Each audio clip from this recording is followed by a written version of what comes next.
Moving on, it's day 2 of the Climate Change Summit in Paris. World leaders have 2 weeks to figure out how to reduce carbon emissions and slow the rise of global temperatures, but they also need to decide who will bear the highest cost to achieve this.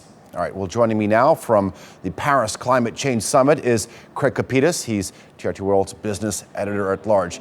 Craig, day 2 of this all-important gathering. I'll leave it up to you and your guest to bring us up to date.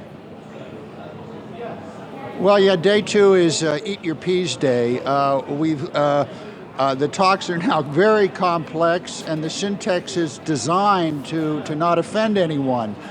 So today, to cut through the mush, we have a guest with us, a political scientist who specializes in the environment, Semra Mazlum from Marmara University. Semra, good morning. Come on in.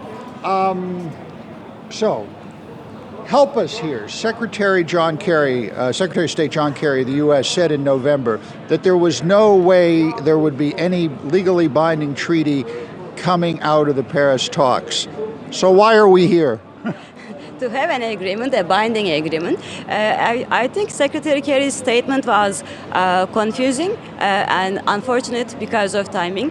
I think he was referring to one part of the agreement, because what we will see coming out of a Paris conference is a package which will be called Paris Package. It will have different components. One, of course, is core Paris Agreement. It will be legally binding. If it's legally binding, who's going to enforce it? And what happens if you break the law? Are they going to go and arrest Vladimir Putin of Russia if Russia pollutes a little bit more than it should? Let me go back to the first question.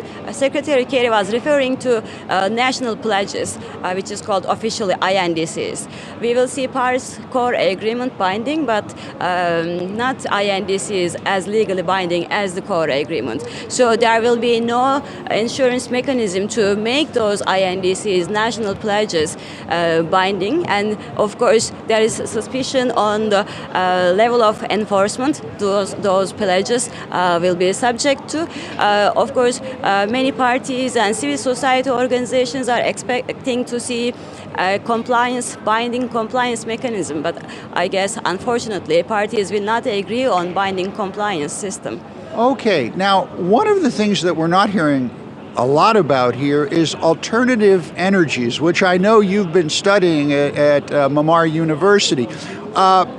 What type of energies are required, alternative energies, to replace fossil fuels beyond utilities or, keeping your house warm, industrial strength? What kind of energies are there out there that we're not looking at or utilizing?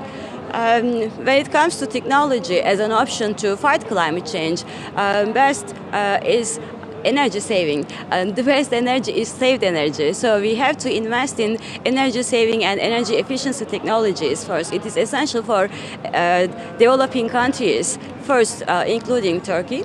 And then comes renewable energy, solar energy, wind energy.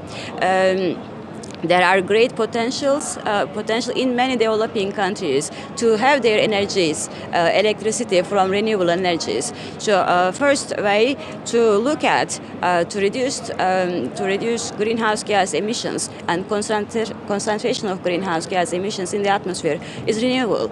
But there are other technological options under discussion. For example, some propose carbon capture and storage as a viable option. What is carbon capture and storage? Define that. We hear that a lot. Not many people know what it means. Yeah, it's a controversial technology. It proposes to capture the carbon dioxide emitted from the fossil fuel plants.